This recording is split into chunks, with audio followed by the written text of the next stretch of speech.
Brazil Argentina কিংবা France ইংল্যান্ডের খেলা নাই, তবুও টেলিভিশন থেকে নজর সরবে না ফুটবল সমর্থকদের।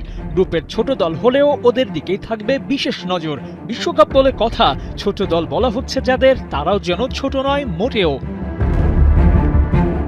গ্রুপ বিতে ম্যাচটা বেশ উত্তেজনা ছড়াচ্ছে। টপের সুইজারল্যান্ড আর লোয়ার টিম বসনিয়া হার্জেগোভিনা। শক্তির সামর্থ্যে সুইজারল্যান্ড এগিয়ে আছে, ফর্মের তুঙ্গেও। বিশ্বকাপের আগে টানা 10 ম্যাচে ওদের হার কেবল একটি, সেটিও আবার জার্মানির বিপক্ষে ৩-৪ ব্যবধানে। গোল স্কোরিংয়ে সুইজারল্যান্ড এগিয়ে, তবে কানাডাকে রুখে দেওয়া বসনিয়াও কম যায় না। শেষ 10-এর হিসেবে ওরাও আনবিটেন। রাত 1টে হবে টপার অ্যান্ড লোয়ারের লড়াইটা। লোডশেডিং কিংবা ঘরের বাইরের তীব্র গরমে ওয়ালটন রিচার্জেবল ফ্যান থাকলে থাকবে শুধু বাতাস আর বাতাস। তবে সবচেয়ে বেশি নজর থাকবে ভোর 7টায় মেক্সিকো সাউথ কোরিয়া ম্যাচটাতে। বিশ্বকাপে ওপেনিং ম্যাচে সাউথ আফ্রিকাকে 2-0 গোলে হারানো সাউথ আফ্রিকা নিজেদের দ্বিতীয় ম্যাচে জয়ের ধারাটা ধরে রাখতে পারবে কিনা সে নিয়েও উঠেছে প্রশ্ন। তবে কোরিয়া নিজেদের প্রথম ম্যাচেই তুলে নিয়েছে জয়, অর্থাৎ দুই দলই আছে নিজেদের সেরা ফর্মে।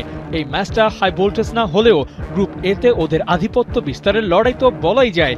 গ্রুপ চ্যাম্পিয়ন হওয়ার চেষ্টাও শুরু এখান থেকে। মেক্সিকো নিজেদের শীর্ষস্থান ধরে রাখার চেষ্টাটাও করে যাবে।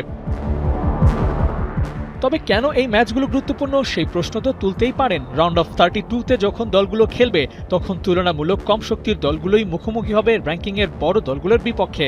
সেখানে এদেরকে হারিয়ে যেতে হবে নেক্সট পার্টে। তাই এখন থেকেই এই দলগুলোর গতিবিধিতে থাকবেন নজর। কে কেমন খেলে সেই হিসেবটাও কষা যাবে এই ম্যাচগুলো থেকে। আবু নাঈম, ৭১।